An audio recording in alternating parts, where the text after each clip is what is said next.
Ang tubag sa pangutana ning usa ka tawo nga to ni Jesus kun juta rabay maluwas. Ang tubag ni Jesus paningkamot jud kamo pagsulod sa sigpit na putahan. Kay daghan ang musulay apan dili makasulod. Sa katekesis sa eskwelahan, sa gabagamay pa ko, doon ay paagi sila, ang mga maestra, pag istorya nato, asa ang daan padung sa langit o padung sa impyerno. Kung panila sa teacher, padung ato sa impyerno, ang dalan puno sa mga rusas, tayandayan, beautiful kaayo, nindot kaayo. Pero ang dalan padung sa langit, tunukon. Muna nga, daghan kayong nagpanon agi sa dalan padung sa impyerno. O ngare sa padung sa langit, jutay kaayo. Kahadlog sila sa kasakit. Ang rason mga isuon manggod, nasa daan padung sa sa impyerno, ang ikinahanglan nimo gana ra, ang gana sa lawas, ang gana, no? Pleasures, hayahay kinabuhi, no? Gana mo na ka, o gana na gani, ibaw na ka, kung mga gana, mo andar na ang gana sa lawas, gana sa garbo, gana sa ulag, gana sa tanan, it's a honeymoon, di ba? Tinuod yun. Pero sa daan sa langit, dili gana kung dili gugma. Ang gugma, di ba man ta? Ang gugma, usa man nakahalad sa to ang kinabuhi. Usa man na papakalimot sa itong kagalingon. Gani ang gugma, mas maklaro pa kung kini i-equate ni sa sakripisyo. The offering of oneself. Sakripisyo, kami ta nga sa bakon o kasakit. Kung na makasabot di ay ta, nga sigpit ni siya. Aminor ka sa Ebanghelyo, kining gugma nga ginahanglan, no, kaayo, di kini gugma nga mura lagi tawag to kung mas Ginoo nga, Lord, Lord, Lord, I love you, Lord. Dili na igo gyud. Kung dili, ang gugma nga ipakita gyud, sa gugma sa imong isikataw. Nakita gyud sa lihok. Munang lingon siya, utok-tok ako ako kailakan nimo.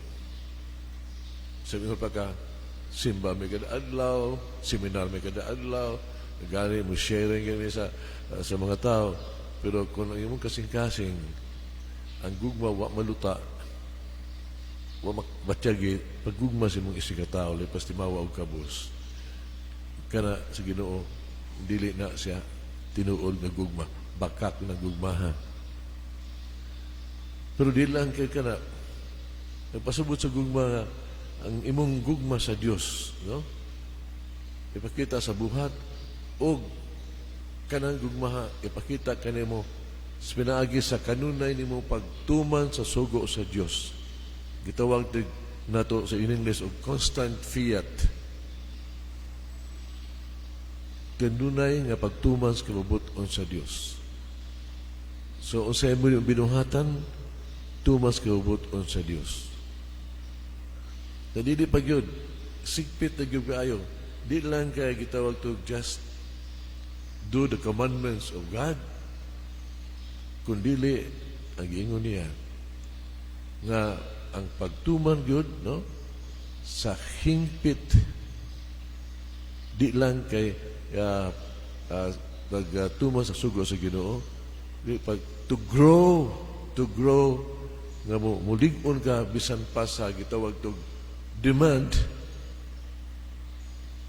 sa sugo sa Ginoo, yet still you say, fiat, fiat, yeah, thy will be done.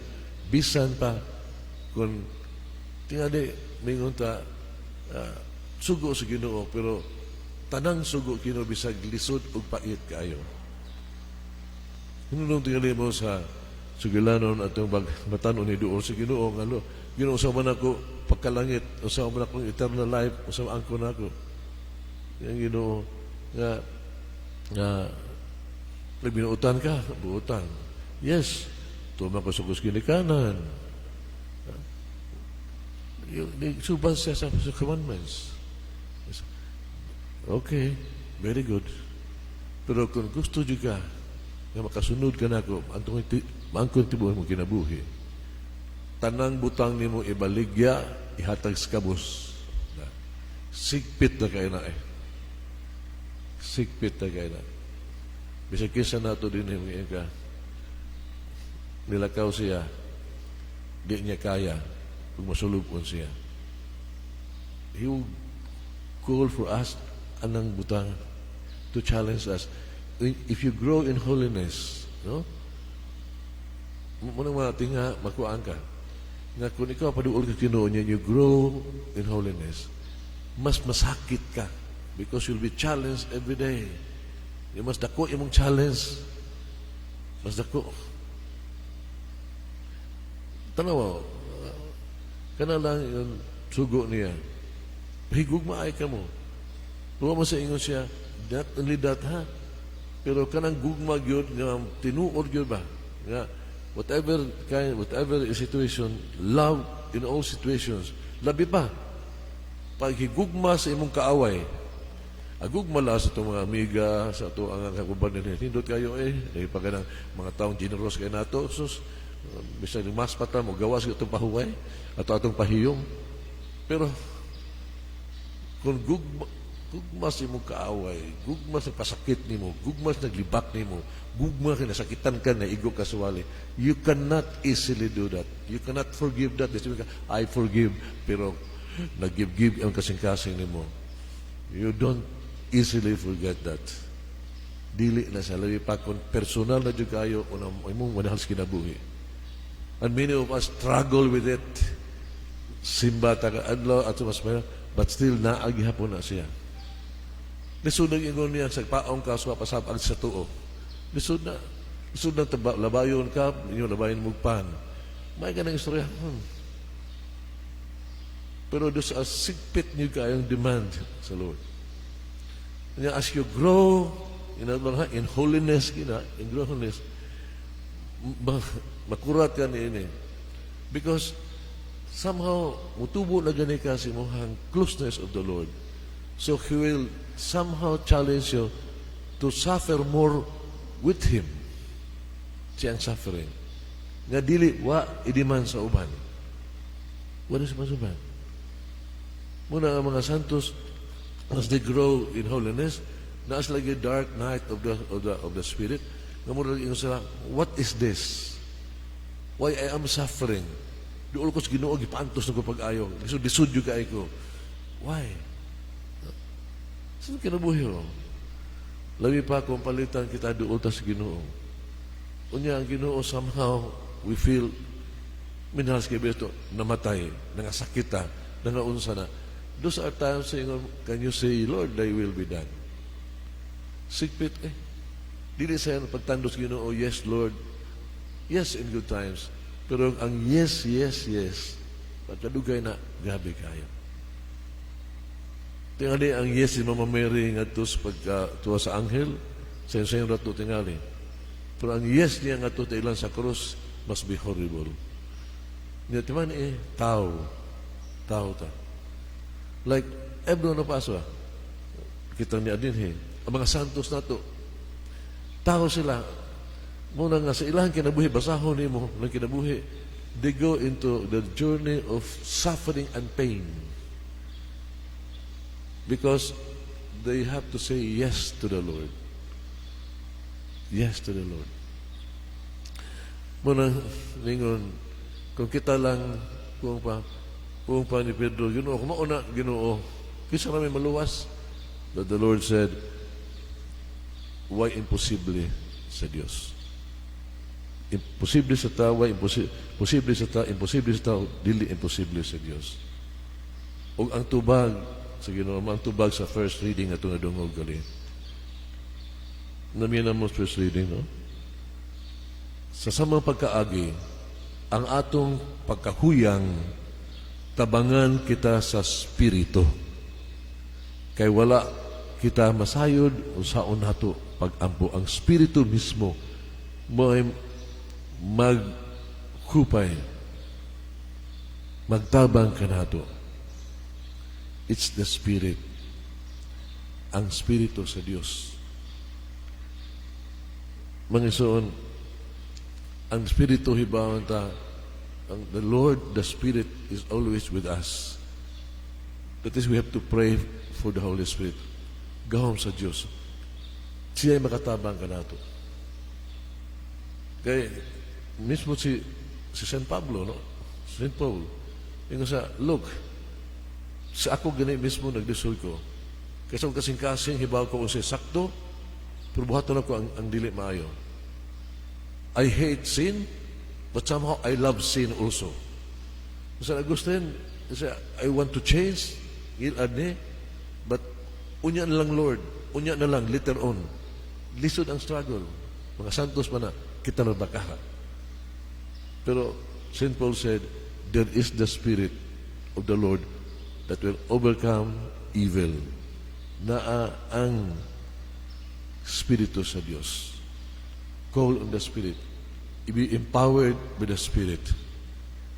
Og, kung pa niya, pray. Ang kadaot lang, we don't know how to pray sa Espiritu Santo. Pero kanang gitawag to, the Spirit in you, wala na yung nag-ampo, di ba? Kanang the groaning in your heart is the Spirit praying in you.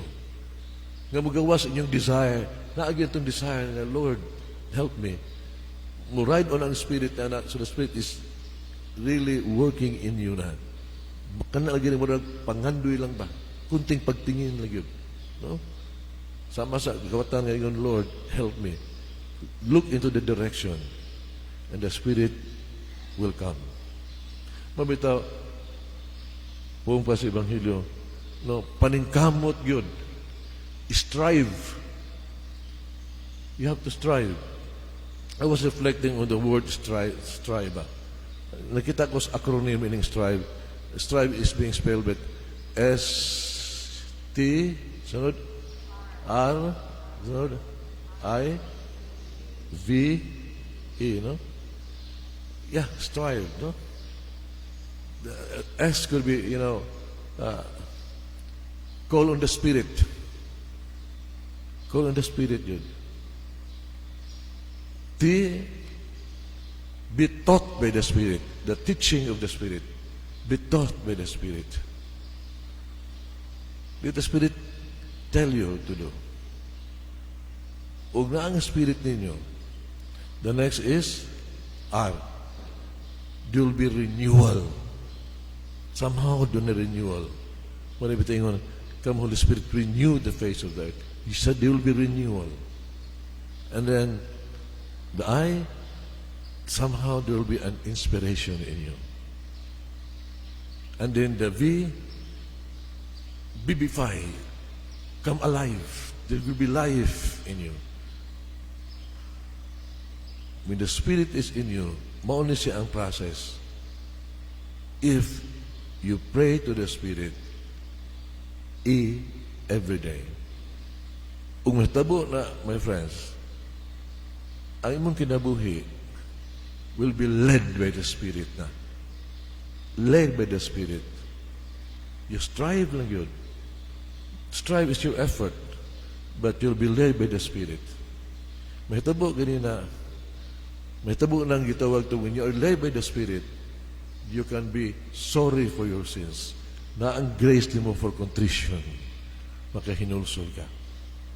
Makahinulsol ka when you are led by the Spirit.